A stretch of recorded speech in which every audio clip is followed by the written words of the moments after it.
بسم اللہ الرحمن الرحیم۔ سامعین گرامی السلام علیکم۔ بیان کیا جاتا ہے کہ غزوہ خیبر کے موقع پر ایک چرواہا حضور اقدس صلی اللہ علیہ وسلم کی خدمت میں حاضر ہوا۔ وہ چرواہا یہودیوں کی بکریاں چروایا کرتا تھا۔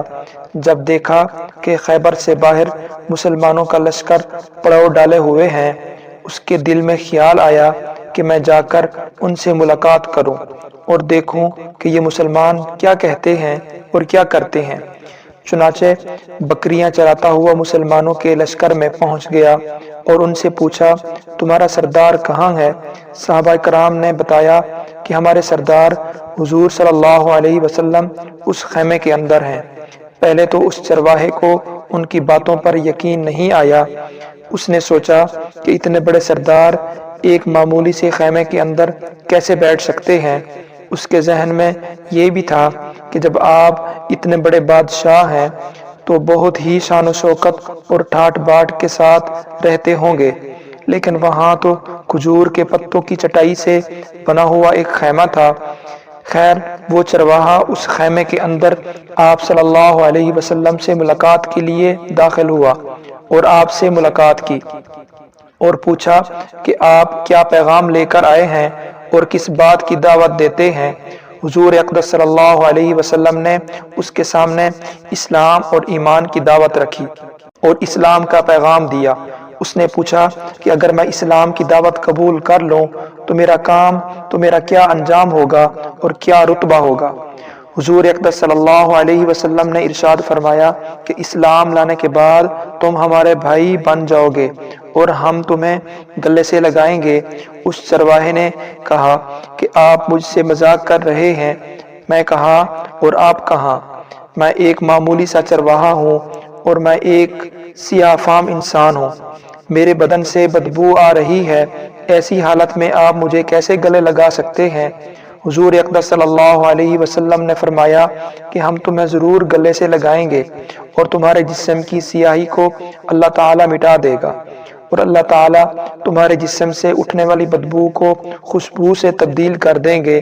یہ بات سن کر وہ فوراً مسلمان ہو گیا اور کلمہ شہادت پڑھ لیا۔ پھر حضور اقدس صلی اللہ علیہ وسلم سے پوچھا کہ یا رسول اللہ صلی اللہ علیہ وسلم، میں کیا کروں؟ آپ صلی اللہ علیہ وسلم نے فرمایا کہ تم ایسے وقت پر ایمان لائے ہو کہ نہ تو اس وقت کسی نماز کا وقت ہے نہ کہ تم سے نماز پڑھواؤں، اور نہ ہی روزے کا زمانہ ہے کہ تم سے روزے رکھواؤں۔ زکوٰۃ تم پر فرض نہیں ہے۔ اس وقت تو صرف ایک ہی عبادت ہو رہی ہے جو تلواروں کی چھاؤں میں انجام دی جاتی ہے، وہ ہے جہاد فی سبیل اللہ۔ اس چرواہے نے کہا، یا رسول اللہ صلی اللہ علیہ وسلم، میں اس جہاد میں شامل ہو جاتا ہوں، لیکن جو شخص جہاد میں ہوتا ہے اس کے لیے دو میں سے ایک صورت ہوتی ہے، یا غازی یا شہید۔ تو اگر میں اس جہاد میں شہید ہو جاؤں تو آپ میری کوئی ضمانت لیجئے۔ حضور اقدس صلی اللہ علیہ وسلم نے فرمایا کہ میں اس بات کی ضمانت لیتا ہوں کہ اگر تم اس جہاد میں شہید ہو گئے تو اللہ تعالیٰ تمہیں جنت میں پہنچا دیں گے اور تمہارے جسم کی بدبو کو خوشبو سے تبدیل فرما دیں گے اور تمہارے چہرے کی سیاہی کو سفیدی میں تبدیل کر دیں گے۔ چونکہ وہ چرواہا یہودیوں کی بکریاں چراتا ہوا وہاں پہنچا تھا، اس لیے حضور اقدس صلی اللہ علیہ وسلم نے فرمایا کہ تم یہودیوں کی جو بکریاں لے کر آئے ہو ان کو جا کر واپس کرو، اس لیے کہ یہ بکریاں تمہارے پاس امانت ہیں۔ اس بات سے یہ اندازہ لگائیں کہ جن لوگوں کے ساتھ جنگ ہو رہی ہے، جن کا محاصرہ کیا ہوا ہے، ان کا مال غنیمت ہے، لیکن چونکہ وہ چرواہا بکریاں معاہدے پر لے کر آیا تھا، اس لیے آپ نے حکم دیا کہ پہلے وہ بکریاں واپس کر کے آؤ، پھر آ کر جہاد میں شامل ہونا۔ چنانچہ اس چرواہے نے جا کر بکریاں واپس کیں اور واپس آ کر جہاد میں شامل ہوا اور شہید ہو گیا۔ جب جنگ ختم ہو گئی تو حضور اقدس صلی اللہ علیہ وسلم لشکر کا جائزہ لینے لگے۔